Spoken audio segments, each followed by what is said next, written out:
नमस्कार, आप सभी का स्वागत है। तो हम लोगों ने कल अगले पिछले वीडियो में हम लोगों ने देखा कि एनसीईआरटी छठवीं के पार्ट 1 का हम लोग चैप्टर 1 का पार्ट 1 देखें। आज पार्ट 2 है जिसमें हम देखेंगे इस देश के नाम जो है यहाँ, जैसे कि देश के नाम है। अपने देश के लिए हम प्रायः इंडिया तथा भारत जैसे नामों का प्रयोग करते हैं। देखिए, एक चीज़ है जो एमसीक्यू हम बोले थे आप लोग से करने के लिए, वो एमसीक्यू थोड़ा कुछ इशू आ जाने के कारण उस वीडियो को अपलोड मैं नहीं किया हूँ, लेकिन उस वीडियो को मैं तुरंत अपलोड करूँगा। उस एमसीक्यू नाम से वो रहेगा वीडियो। चलिए तो देखते हैं इसको, और इसको आज पूरा ख़त्म करते हैं। तो चैप्टर जो 2 है उसको हम लोग पढ़ेंगे अगले वीडियो में। इस वीडियो में हम लोग कोशिश करेंगे कि एक ही वीडियो में ये पूरा ख़त्म हो जाए। तो जो देश का नाम है, अपने देश के लिए हम प्राय जो इंडिया तथा भारत जैसे नामों का प्रयोग करते हैं, इंडस शब्द से निकला है। क्या निकला है? इंडस शब्द से निकला है, जिसे संस्कृत में सिंधु कहा जाता है। क्या कहा जाता है? संस्कृत में सिंधु कहा जाता है। आपने एटलस में जो मैप होता है, में ईरान और यूनान का नाम का पता लगाओ। आपको जो एटलस होगा आपके पास, उसमें ईरान और यूनान का पता लगाना है आपको, ठीक है। लगभग 2500 वर्ष पूर्व, कब कितना? लगभग 2500 वर्ष पूर्व। कितना? लगभग 2500 वर्ष पूर्व उत्तर पश्चिम की ओर से आने वाले ईरानी और यूनानियों, क्या लगभग 2500 वर्ष पूर्व उत्तर पश्चिम से आने वाले ईरानियों और यूनानियों ने क्या हुआ, जो सिंधु नदी है को हिंदोस अथवा इंदोस कहा। क्या कहा? सिंधु को हिंदोस अथवा इंदोस। और इस नदी के पूर्व में जो स्थित भूमि थी, जैसे कि ये नदी है, ये सिंधु नदी है, जैसे ये वाला आ रहा है, ये इसमें सब मिला है नदी, ठीक है। इस नदी के पूर्व में स्थित भूमि, ये सब भूमि, ये वाला रख चाहिए, ये वाला इस तरह, ठीक है। इस ये भूमि को, इस सब भूमि को, ठीक है, क्या इस भूमि को बोला, इस भूमि प्रदेश को इंडिया कहा। पूर्व भारत नाम का प्रयोग उत्तर पश्चिम के में रहने वाले लोगों के एक समूह के लिए किया जाता है। क्या किया जाता? जो भारत नाम का प्रयोग क्या हुआ कि उत्तर पश्चिम में रहने वाले लोगों के एक समूह के लिए किया जाता था। इस समूह का उल्लेख संस्कृत के आरंभिक, क्या संस्कृत के आरंभिक लगभग 3500 वर्ष पुरानी कृति जो है, 35 ऋग्वेद की पूछ देगा आपसे किसी भी एग्जाम में कि ऋग्वेद की कितनी पुरानी है। लगभग 3500 वर्ष पुरानी में मिलता है। बाद में इसका प्रयोग देश के लिए होने लगा। क्या हुआ? इसका प्रयोग बाद में क्या हुआ? देश के लिए होने लगा। समझ में आया? अब हम लोग देखेंगे अतीत के बारे में कैसे जाना। हम अतीत कौन है, क्या है, ये तो देख लिए। अब देखेंगे कि अतीत के बारे में हम लोग कैसे जानेंगे। वो अतीत के बारे में हम लोग कैसे जानेंगे, इसको देखते हैं। अतीत की जानकारी हम कई तरह से प्राप्त कर सकते हैं। क्या कर सकते हैं? अतीत की जानकारी हम कई तरह से प्राप्त कर सकते हैं। इनमें से एक तरीका अतीत में लिखी गई पुस्तकों को ढूंढना। क्या है? जो बुक होता है, किताब है, उसको हम लोग को ढूंढना पड़ेगा और पढ़ना होगा। ये पुस्तक हाथ से लिखी होने के कारण पांडुलिपि कही जाती है। क्या है? जो पुस्तक है, पुराने जो पुस्तकें हैं वो हाथ से लिखे जाते थे, जिसके कारण उन्हें पांडुलिपि कही जाती है। आप बताइए, आपको से पूछ देगा कोई, जैसे कि पांडुलिपि क्या है, तो हाथ से लिखी हुई किताब पांडुलिपि कहलाती है, लिपि कहा जाती है। अंग्रेजी में पांडुलिपि के लिए प्रयुक्त होने वाला मैन्यूस्क्रिप्ट शब्द लैटिन शब्द जो है मेनू है, जिसका अर्थ है हाथ है, से निकला है। क्या निकला है? मेनू, जिसका अर्थ है हाथ से निकला है। ये पांडुलिपियां प्राय ताड़पत्रों, क्या ताड़पत्र यानी ताड़ के जो पेड़ होते हैं उसके पत्ते पर, अथवा हिमालय क्षेत्र में उगने वाले भुर्ज नामक पेड़ की छाल से विशेष तरीके से तैयार भोजपत्र पर लिखी मिलती है। कौन से? ये पांडुलिपि, ठीक है।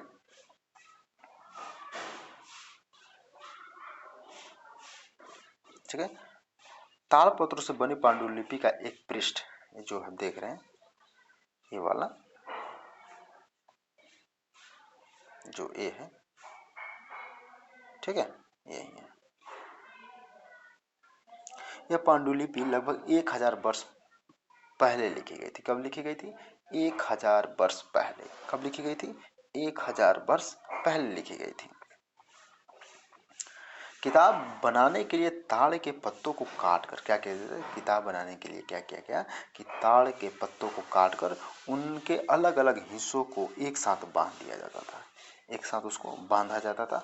भुर्ज जो पेड़ की छाल से बनी ऐसे ही एक पांडुलिपि को तुम यहाँ देख सकते हो। ये है, ये क्या है? भुर्ज पेड़ के छाल से बना है। ये जो है भुर्ज पेड़ के छाल से बना है। इतने वर्षों में इनमें से कई पांडुलिपियों को कीड़ों ने खा लिया। अब साधारण सी बात है कि अगर ये सब पुराने हो जाएंगे तो इसमें कीड़ा पड़ ही जाएंगे, ठीक है, क्योंकि इसमें केमिकल वेमिकल का यूज किया नहीं गया है कि कीड़ा नहीं पड़ेगा, तथा कुछ नष्ट कर दी गई। फिर भी ऐसी कई पांडुलिपियां आज भी उपलब्ध हैं, अवेलेबल है। प्राय ये पांडुलिपियां मंदिरों और विहारों में प्राप्त होती है। इन पुस्तकों में धार्मिक मान्यताओं और व्यवहारों, राजाओं के जीवन, क्या है कि ये पांडुलिपियां में कहा है कि मंदिर और विहारों में प्राप्त होती है। इस पुस्तक में धार्मिक मान्यताओं और व्यवहार और राजाओं के जीवन के बारे में लिखे मिलते हैं। औषधिया तथा विज्ञान आदि सभी प्रकार के विषयों की चर्चा मिलती है। औषधि विज्ञान के बारे में भी हमें जानकारी मिलती है उस पांडुलिपि में। इनके अतिरिक्त हमारे यहाँ क्या, इसके अतिरिक्त भी हमारे यहाँ महाकाव्य जो है, कविताएं हैं तथा नाटक भी है। इनमें से कई संस्कृत में लिखे हुए, क्या लिखे? संस्कृत में लिखे गए हैं, मिलते हैं। जबकि अन्य प्राकृत और तमिल में है। क्या है? प्राकृत में भी है और तमिल में भी है। प्राकृत भाषा का प्रयोग आम लोग करते थे। जो प्राकृत भाषा था उसका प्रयोग आम लोग करते थे।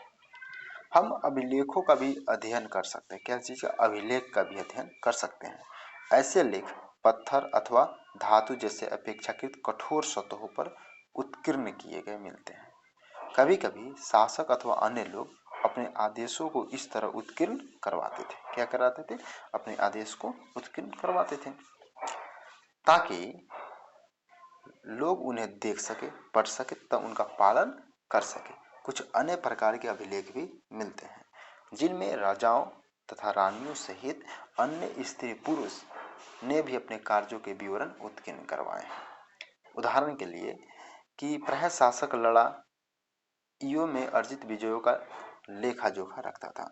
उदाहरण के लिए प्राय शासक लड़ाइयों में जो अर्जित विजय होता है, जो उसके लेखा जोखा वो रखता था, ठीक है।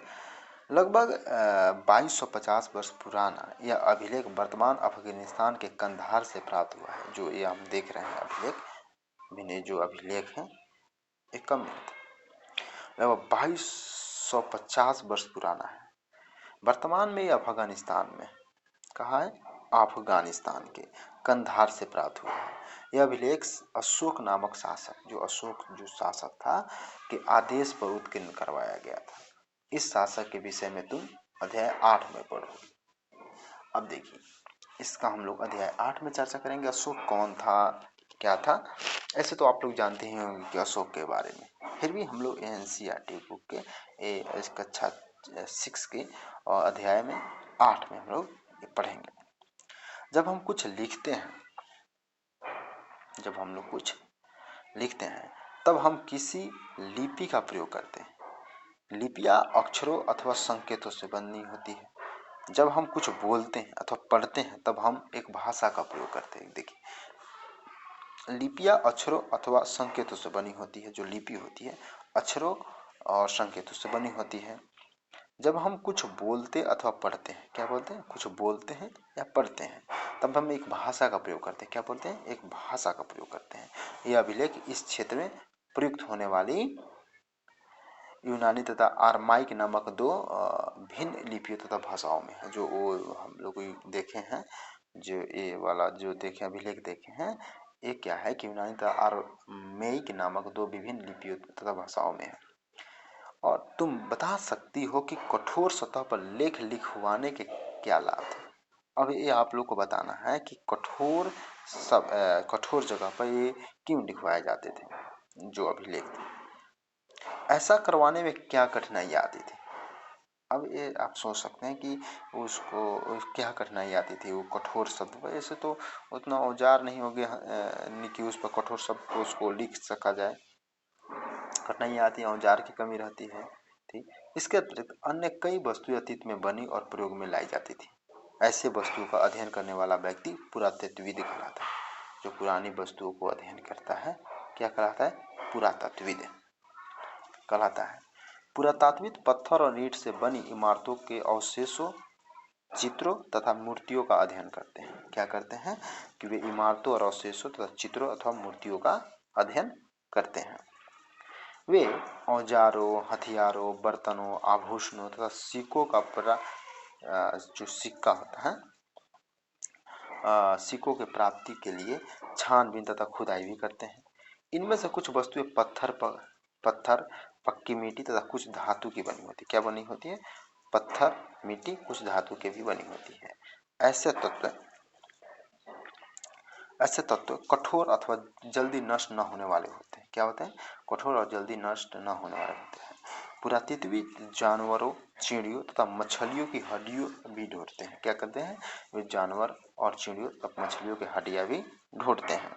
ठीक है, इससे उन्हें यह जानने में मदद मिलती है कि अतीत में लोग क्या खाते थे। क्या, जानवर के हड्डियां, मछलियों की हड्डियों और जानवरों के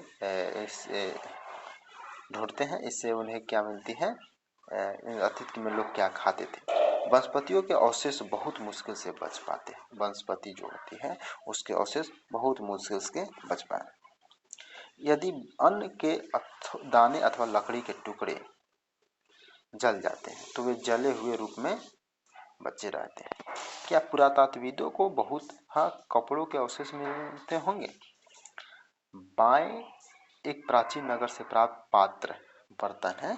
इस तरह के पात्रों का प्रयोग 4700 वर्ष पूर्व होता था। जो ये बर्तन है 4700 वर्ष पूर्व इसका प्रयोग होता था, प्रयोग होता था। दाएं एक पुराना चांदी का सिक्का। इस तरह के सिक्कों का प्रयोग लगभग 2500 वर्ष पूर्व होता था। जो ये सिक्का है इसका 2500 वर्ष पूर्व प्रयोग होता था। प्रयोग में आने वाले सिक्कों से यह सिक्का कैसे भिन्न है। अभी जो हम लोग सिक्का जो प्रयोग में लेते हैं उससे ये और ये कैसे भिन्न है बताइए। ठीक है, पांडुलिपियों, अभिलेखों तथा पुरातत्व से ज्ञात जानकारियों के लिए इतिहासकार प्राय स्रोत शब्द का प्रयोग करते हैं। जो उनको जानकारी होती है उन्हें स्रोत शब्द का प्रयोग करते हैं। इतिहासकार जो होते हैं उन्हें कहते हैं जो अतीत का अध्ययन करते हैं। क्या करते हैं, अब देखिए इतिहासकार कौन है। आपसे क्वेश्चन किया जाए कि बताइए इतिहासकार कौन होता है तो क्या बताना है। इतिहासकार उन्हें कहते हैं जो अतीत का अध्ययन करते हैं। स्रोत के प्राप्त होते हैं अतीत के बारे में पढ़ना बहुत रोचक, क्या होता है, बहुत रोचक हो जाता है, क्योंकि इन स्रोतों की सहायता से हम धीरे धीरे अतीत का पुनर्निर्माण करते जाते हैं। अतः इतिहासकार अथवा पुरातत्वविद उन जासूसों की तरह है जो इन सभी स्रोतों का प्रयोग सुराग के रूप में कर अतीत की जानकारी इकट्ठा करते हैं। क्या करते हैं, अतीत की जानकारी को प्रयास जानने का प्रयास करते, जानकारी इकट्ठा करते हैं। अब देखेंगे हम लोग यहाँ पर अतीत एक या अनेक। जो अतीत थे वो एक थे कि बहुत सारे थे, इसके बारे में क्या तुमने इस पुस्तक के शीर्षक हमारे अतीत पर ध्यान दिया है। जो हम लोग बुक पढ़ रहे हैं इस बुक के जो शीर्षक है उस पर हम लोग ध्यान दिए हैं। यहाँ अतीत शब्द का प्रयोग बहुवचन के रूप में किया गया। क्या किया है, एक वचन में नहीं है, ये बहुवचन में है। ऐसा इस तथ्य की ओर ध्यान दिलाने के लिए किया गया है कि अलग अलग समूह के लोगों को इस अतीत के अलग अलग मायने थे। क्या थे? अतीत के अलग अलग मायने थे। उदाहरण के लिए अगर देखें तो पशुपालकों अथवा कृषकों का जीवन राजाओं तथा रानियों के जीवन से तथा व्यापारियों का जीवन शिल्पकारों के जीवन से बहुत भिन्न था। क्या था कि उदाहरण के लिए देखें तो पशुपालकों अथवा कृषकों का जीवन राजाओं तथा रानियों के जीवन से तथा व्यापारियों के जीवन शिल्पकारों के जीवन से बहुत भिन्न था। ठीक है।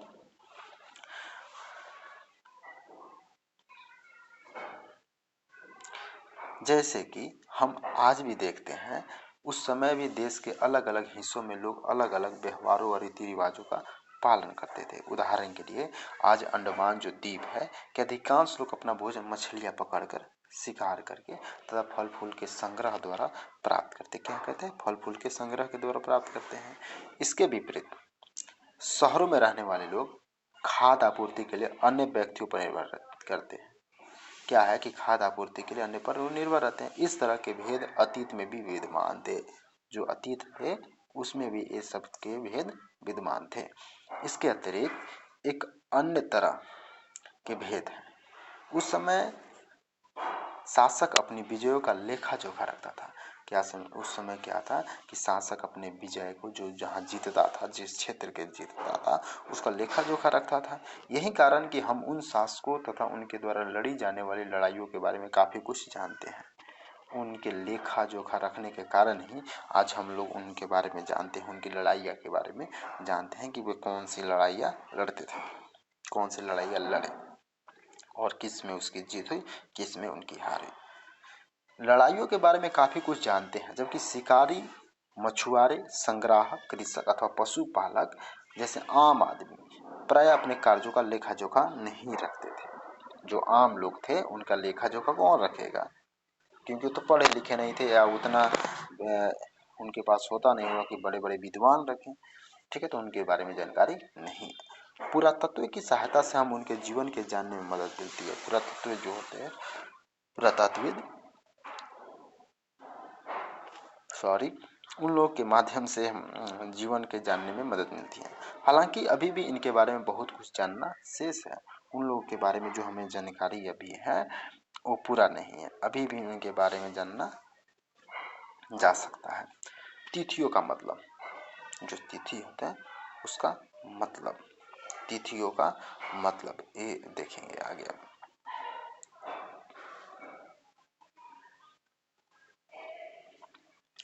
अगर कोई तुमसे तिथि के विषय में पूछे तो तुम शायद उस दिन की तारीख, माह, वर्ष जैसे कि 2000 या इसी तरह का कोई और वर्ष बताओगे। क्या बताओगे?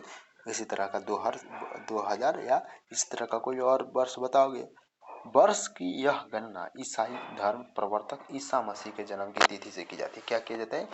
ईसाई धर्म जो प्रवर्तक थे उनके जन्म तिथि से की जाती है। अतः 2000 वर्ष कहने का तात्पर्य ईसा मसीह के जन्म के 200 वर्ष के बाद से। ईसा मसीह के जन्म के पूर्व की सभी तिथियां ईसा पूर्व, ईसा से पहले के रूप में जानी जाती है। इस पुस्तक में हम 2000 को अपना आरंभिक बिंदु मानते हुए वर्तमान से पूर्व की तिथि का उल्लेख करेंगे। इतिहास और तिथियां। इतिहास और तिथियों। अंग्रेजी में बीसी, हिंदी में ईसा पूर्व। क्या है अंग्रेजी में? बीसी, अंग्रेजी में ईसा पूर्व का तात्पर्य बिफोर क्राइस्ट से है। क्या है इसका तात्पर्य? बिफोर क्राइस्ट से है, ईसा पूर्व होता है। कभी कभी तुम तिथियों से पहले एडी क्या लगाते हैं? एडी लगाते हैं, हिंदी में ई लिखा जाता है, लिख पाती हो। यह एनो डोमिनी क्या है? एनो डोमिनी नामक दो लैटिन शब्दों से बना है। कौन? ई, एडी, हिंदी में ई। एनो डोमिनी नामक दो लैटिन शब्दों से बना है तथा इसके तात्पर्य ईसा मसीह के जन्म के वर्ष से। क्या है? ईसा मसीह के जन्म के वर्ष से है। कभी कभी एडी की जगह सी तथा बीसी की जगह बीसी का प्रयोग होता है। सी अक्षरों का प्रयोग कॉमन एरा, क्या है? सी अक्षरों का प्रयोग कॉमन एरा तथा बीसी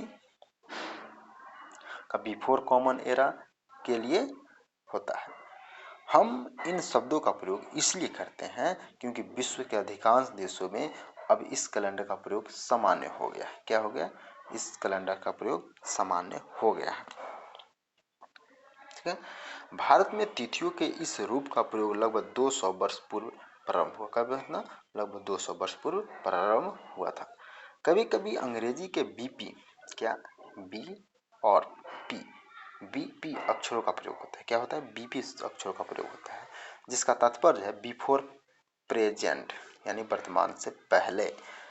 पृष्ठ 3 पर 2 तिथियां हैं, उनका पता लगाओ, उनके लिए तुम किस अक्षर समूह का प्रयोग करोगी।